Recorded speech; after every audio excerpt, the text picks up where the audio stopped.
Hey guys, welcome back to my channel, The Expanse, Season 2, Episode 6. I just finished watching Episode 5. I watched 4 and 5. Now I'm going to be watching, hopefully I can get 6, 7, and 8 done. But yeah, let's go over what happened last episode. Last episode was a big one. Miller died. He ended up sacrificing himself for the greater good of moving Eros, which was being controlled by Julie, or her consciousness, basically, and he moved it to crash land on Venus.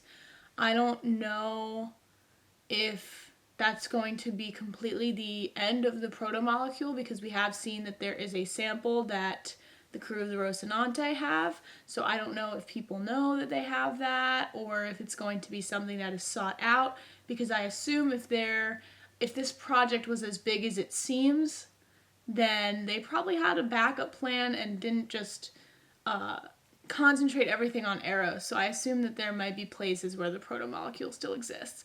But I don't know. I really want to get into this episode, so what my hopes, my predictions are, or at least what I think I'm going to be seeing, is fallout from what happened in the last 2 episodes. Just political fallout, military fallout. This war between Earth and Mars is really building up. I feel like Miller's storyline ended in a pretty satisfying way. But now we have to move on to the next problem, which is the Earth versus Mars situation. My dog is literally falling asleep. Why are you so cute? Anyways, I wanted to keep my recap short and sweet this time. Actually short and sweet, because I usually say that and it ends up being me rambling for 5 minutes. So, without further ado, let's get into episode 6. Mars had been a colony for a long time, and it was filled with the best scientists and technologists humanity had to offer. My name's Solomon Epstein. And I changed everything. This is the Epstein drive guy? The consensus is that Eros was a test of a new Martian zero-inertia drive. They've been pumping R&D into that project for over a decade. It's the single most plausible explanation. It is, of course, possible that it was something else. Like, whatever it was, it's clearly the greatest technological leap since the Epstein drive. Where are we on the impact site mission? We commandeered a civilian survey vessel and are refitting it with our best sensors and probes. We'll be on our way to Venus in a week. I'll expect regular updates. Oh shit, they're going to check? Understood, sir. So far, sir, we've confirmed aboard on 121 missiles. Tracking has been very difficult, but we're confident we'll be able to account for all the rest in short order. So they only lost like 30 missiles? Is that a lot? Does that give Mars a huge advantage? So in the interests of the smooth operations of this vessel and the morale of this crew, I just wanted to let you know that Naomi and I are together. When did it start? Just after we got out of Eros. God damn it! Son of a bitch! Arrows, did I say? Yeah. You know, some bet, man. Give me that arm. They made a bet. Alright, go ahead, take a shot. What the hell was that? I'm glad that me and Naomi being together isn't an issue for you. She's like a sister to me. Right. I mean, don't get me wrong, I'd do her if she let me. I'm glad we had this talk. Amos has no social filter at all. They detonated them after they lost target lock. That makes sense what the abort codes are for. Yeah, except Oh, there's a rogue one. nearly 30 of them kept on going, long after all the others aborted.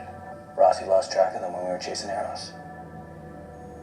They're just out in space? Right? Kind of an unsettling thought, don't you think? Yeah, because if they can't track them, they have no idea where they're going. Wait. I have a theory, but I don't know if it's going to be correct. There's no evidence to back it up, so I'm not even going to say it. Expected. Okay, I'm going to say my theory. My theory was that I think that the 30 missiles that were launched that weren't aborted maybe have remnants of the proto-molecule on them, but I don't know. I need more evidence to back up that theory, so. Eros Station was under quarantine, the result of a mysterious bioweapon unleashed by Mars, which Mars believes was unleashed by us, which we did not. What if it is responsible in some way we can't yet fully understand? I believe the Eros incident was our first contact with alien life. I have a file with 900 pages of analysis, including 14 different scenarios about what to do if they develop an unexpected new technology. It's 3 pages long, and it begins with Step 1, find God. I need to get to Venus. You can pull the strings and get me on that ship. I will be your eyes and your ears. Can you even go to Venus? Let me prove I'm right. Wouldn't you die? Wouldn't it be so acidic? Doesn't it like rain acid on Venus? Now, I've been straight with you since the first time I approached you after the Donninger. I have done exactly what I said I was going to do. But now I'm getting the feeling that you're not being straight with me. On the way out, Amos was forced to kill a friend of Miller's, and then Miller wanted to give his friend a proper burial at sea, which means that it's none of your goddamn business. We want the same thing, you know. Earth, Mars, the Belt, the OPA. It's all bullshit. Shouldn't be any teams. It's a beautiful dream, son, and I hope I'm around to see it come true. But in this world that we live in order to survive, you have to pick a side.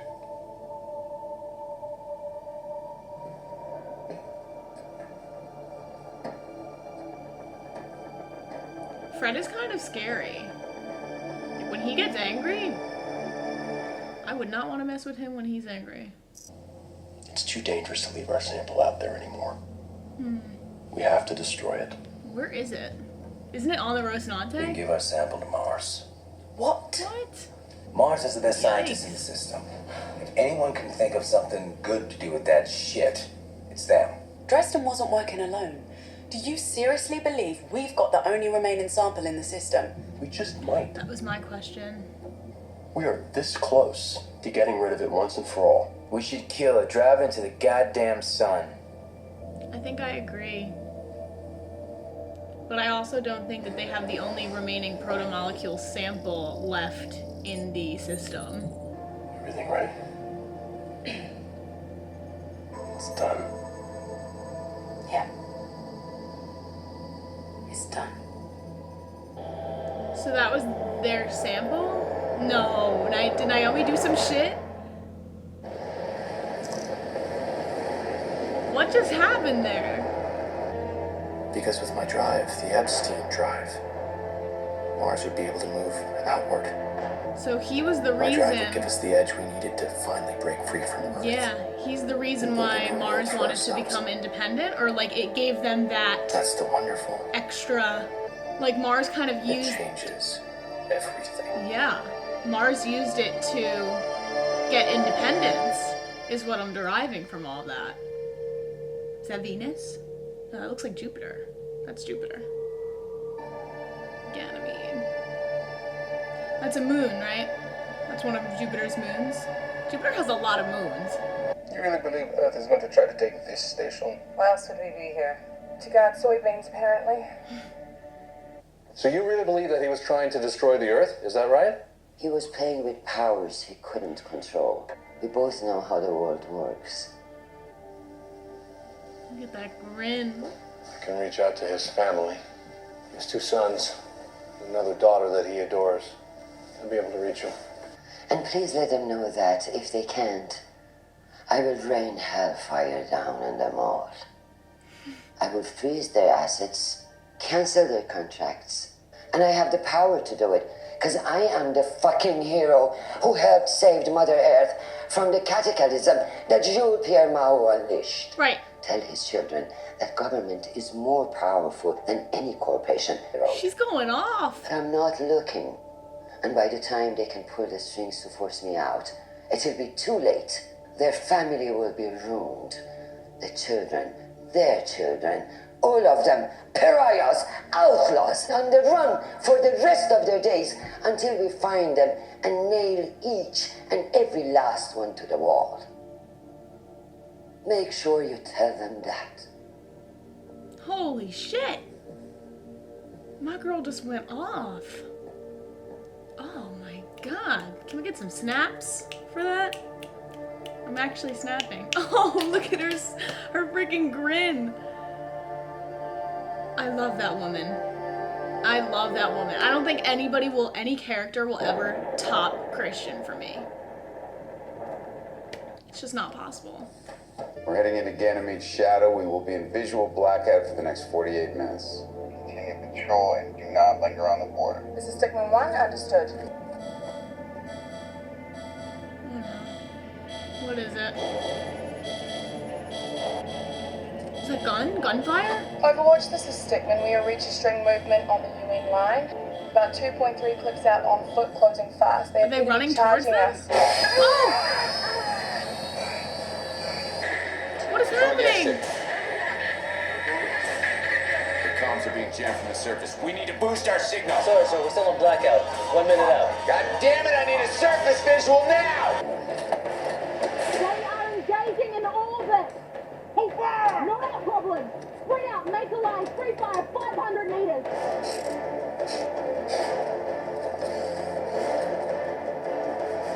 Are they running towards them? Why does it seem like they're firing at each other?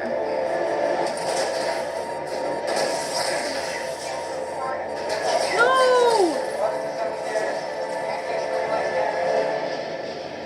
Y'all, this is insane. I imagine that being destroyed is just not good for anyone. Who fired first? No. I keep on thinking it's the end of the episode, and it's not. Because I get betrayed by these cliffhangers, honestly. No. Is that Bobby? Fuck, y'all.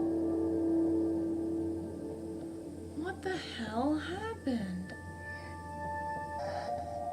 This was an attack. Someone attacked them.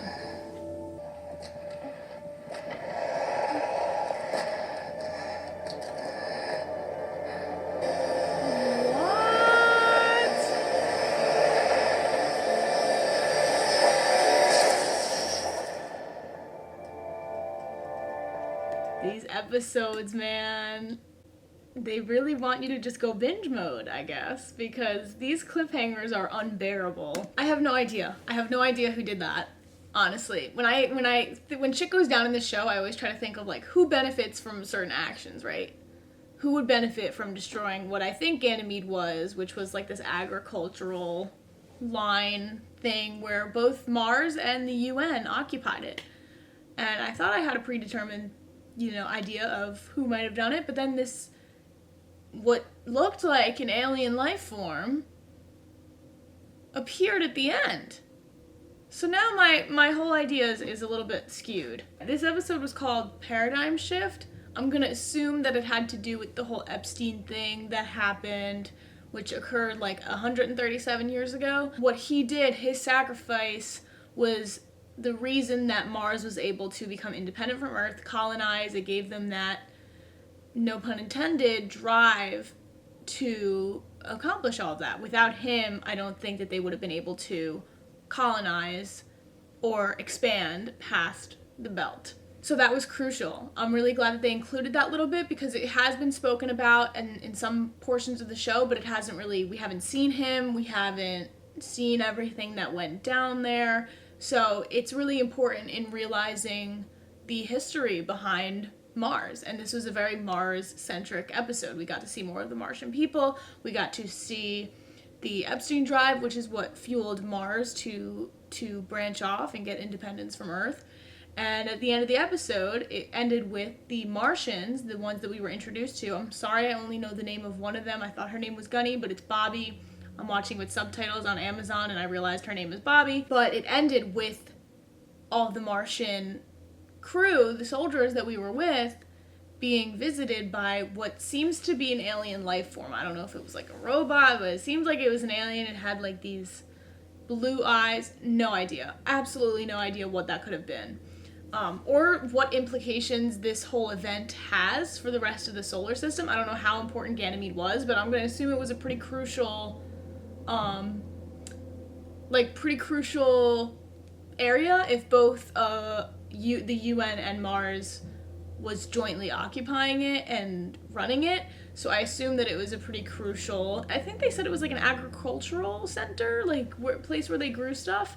It's obviously a moon of Jupiter, but I think it's a little bit more important than what I'm portraying it as. I think that it was, if there's a place where both the UN and Mars can occupy it peacefully, well, obviously not peacefully after this episode, I think that goes to show how maybe important that place is and should be protected. With everything else that is happening, I forget who wanted to go to Venus. Someone wanted to go to Venus to see if there was remnants of the protomolecule, see what went down there. I think it was the guy that Christian was talking to. Did they have some type of former love? I don't know what the history was there, but it seemed like he was trying to pick up where they left off, which might not have been, you know, the shortest time ago. It might have been a long time ago, because Christian clearly has a husband now, she has a family, so I don't know what went down there. But people want to go to Venus and see what is there. But my question is Venus even, can humans even go to Venus?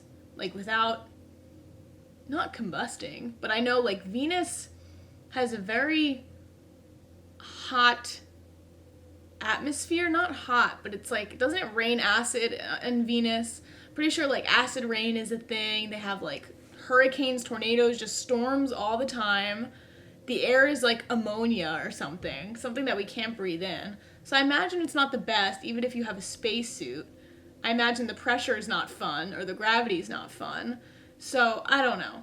I'm not sure. I don't really know that much about Venus, but I think it would be pretty cool to see people maybe venture out there to see what happened to the protomolecule. The fact that they are still talking about the protomolecule and Venus makes me think that maybe some remnants of it are still alive. So I don't know. I don't know how it works.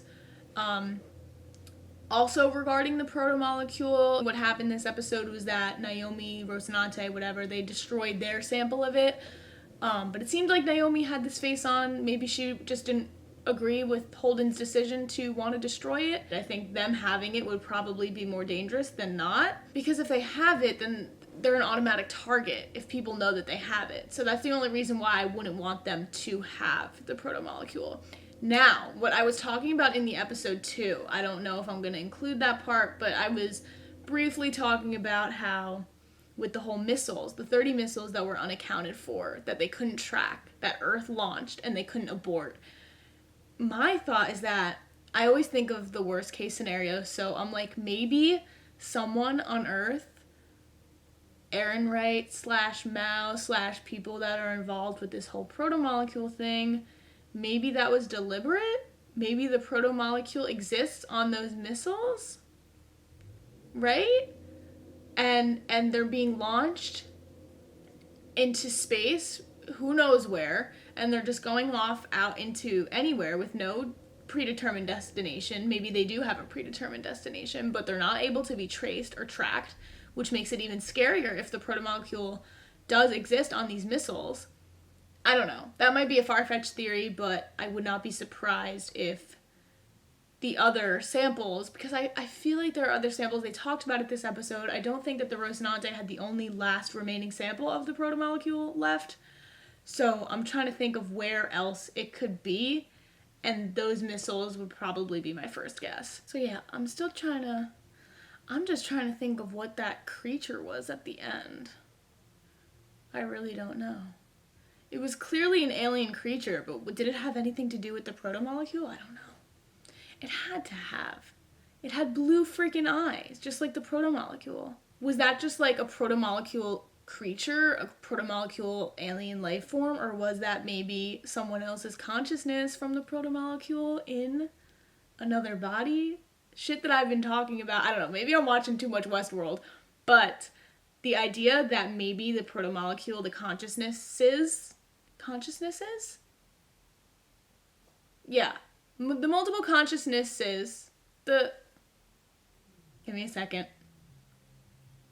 The idea that someone's consciousness can be possibly put into a physical body, even after they've died, is an interesting concept to me. And I don't know if they're going to explore that in the show, but it seems like all the ideas that they've introduced so far kind of build up to lead me to believe that. Because how else would they advance the human race other than using it for physical bodies? Because we are limited to our physical bodies. Maybe not in this show, but humans are limited to their physical bodies. We are mortal beings, and when we die, we die. But in this show, if the protomolecule takes you, that's not the end of your life. You still have a consciousness that exists in this protomolecule. It thrives off of your energy, off of your being. So that whole concept is just super interesting to me. And now we got some creatures happening. So I don't know. Another thing I do want to talk about is Miss Christian, because she's impressed me since episode 1. But her speech this episode, truly, truly worthy of something. An Emmy, maybe. Yeah, definitely an Emmy. Because just the way that she walked out of that room, just that little smirk that she gave, that alone is deserving of an Emmy. So, I don't know.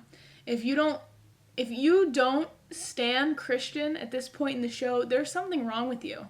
There is something wrong with you. She's just so fun to watch. Her outfits are amazing. The way that she delivers her lines are incredible. She has sarcasm. She has humor. She's smart. She's intelligent. She's aware of what's going on. I mean, she's not aware of the protomolecule situation. But in that respect, and to be fair, nobody's really aware of it. So, she's not really too far behind. But she is really self-aware, and she is really smart, and I just want nothing but the best for Christian. That's all I have to say about her. She just consistently kills it. I don't think there's ever going to be a moment in the show where I'm like, I disagree with Christian. I don't particularly like what she did. You know, I will always be rooting for her because I think that she's smart. What I will say in my closing thoughts, because I do want to charge up my camera and watch episode 7, I'm going to go full binge mode, is that I really need to start thinking about the individual motivations of everybody, because we got the Belt, we got Mars, we got Earth. I think at this point in time, I'm rooting for the Belters. I think that they are a dying species. Not a dying species, but they're constantly attacked. They're constantly used as like bait in all of these situations, and all. They're like the big boys, Earth and Mars, are use Belters as, like, they treat them like they're nothing. And so I think I'm rooting for the Belters at this point in time. And it's interesting that I talk about that, because Fred also had a conversation with Holden where he was like, you need to choose a side. Not choosing a side is probably more dangerous than having a determined side that you're on. So choosing a side is pertinent in this war. So I think I'm with the Belters if I had to choose a side. But yeah, I guess those are all my thoughts. I'm going to get into episode 7 now. So as always, thank you guys for watching. Check out my other reactions if you have not already. And I will see you guys for episode 7. All right, bye guys.